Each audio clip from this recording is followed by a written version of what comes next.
مع أول ليلة من ليالي السنة الهجرية الجديدة تقوم الرئاسة العامة لشؤون المسجد الحرام والمسجد النبوي الشريف بتغيير كسوة الكعبة. نلاحظ الآن الكعبة المشرفة وقد تم تفتيق الجوانب الأربعة من الستارة ليتم إنزالها، وأيضا فك الصمديات الأربعة الموجودة في الأركان الأربعة، وأيضا هذه القناديل الله أكبر الموجودة فوق الحجر الأسود، ثم أيضا قطع الأماكن الموجودة في أعلى الكعبة، وذلك لتسهيل إنزال الستار أو الكسوة القديمة. نلاحظ الآن إخراج الكسوة الجديدة من مجمع الملك عبد العزيز لكسوة الكعبة، والذي يصنع فيه هذا المجمع خاص لصناعة الكسوة الشريفة للكعبة المشرفة، حيث يتم نقلها من خلال مراسم رائعة وتليق بكسوة الكعبة تعظيما لهذا البيت. ومن يعظم شعائر الله فإنها من تقوى القلوب.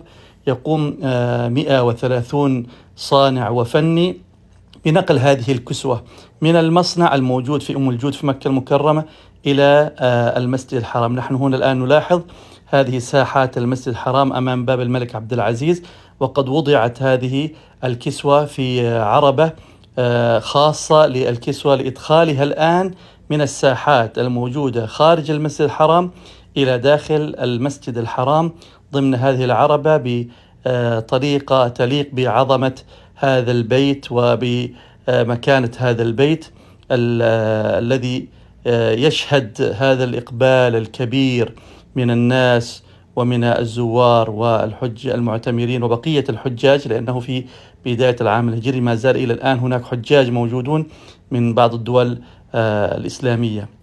هذا الآن المراسم التي سيسلم فيها هذه الكسوة الجديدة الآن لمن سيقوم بإلباس الكعبة المشرفة هذه الكسوة. الآن نلاحظ الكسوة القديمة تم تجهيزها للإنزال. طبعا لا يتم إنزالها مباشرة، إنما يقوم أولا بفتح الكسوة الجديدة وتهيئتها وتجهيزها ثم رفعها كما سنشاهد الآن. نلاحظ الآن يرفعون الكسوة الجديدة قبل إنزال الكسوة القديمة، وذلك تعظيما لهذا البيت وإجلالا وتكريما له. هذه هي الكعبة المشرفة التي جعلها الله مثابة للناس وأمنا. الآن طبعا رفعوا أحد الجوانب، طبعا هي 4 جوانب، كل جانب يقومون برفعها إلى أعلى الكعبة، ثم إنزال بعد ذلك الثوب القديم والكسوة القديمة. هذا نلاحظ الآن هذه الكسوة القديمة التي أنزلوها من تحت الكسوة الجديدة، يقومون بلفها وجعلها أيضا في العربة التي جاءت بنفس الكسوة الجديدة. هذا الحجر الأسود الذي هو قطعة من الجنة، كما قال النبي صلى الله عليه وسلم: الركن والمقام ياقوتتان من يواقيت الجنة. نلاحظ الآن هذه الجهة التي من جهة حجر إسماعيل، أو من جهة أخرى ليست من حجر إسماعيل لأنه ما في مزراب هنا، يرفعونها في هذه الجهة أيضا. هذا الركن اليماني، هذا ما بين الحجر الأسود والركن اليماني، يرفعون هذه في هذه الجهة أيضا الستارة الجديدة التي نسجت من الحرير، وأيضا هذه الزخارف وهذه الآيات واللوحات. هذه هي جهة الركن الشامي والعراقي من ضمن حجر إسماعيل لأنه الميزاب عليها.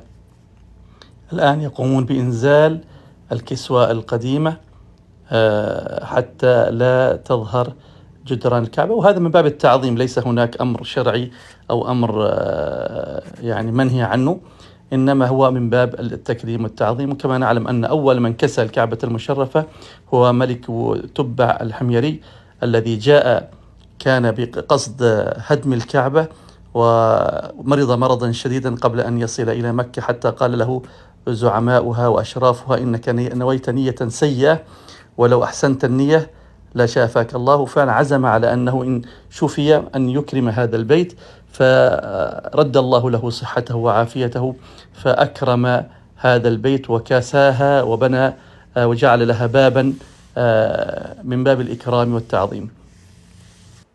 كتبت على هذه الكسوة لا إله إلا الله محمد رسول الله، سبحان الله وبحمده، سبحان الله العظيم، يا حنان يا منان يا الله. يعمل في مصنع كسوة الكعبة قرابة 240 عاملا وإداريا وفنيا، كلهم خلال عام كامل لإنتاج هذه الكسوة للكعبة المشرفة.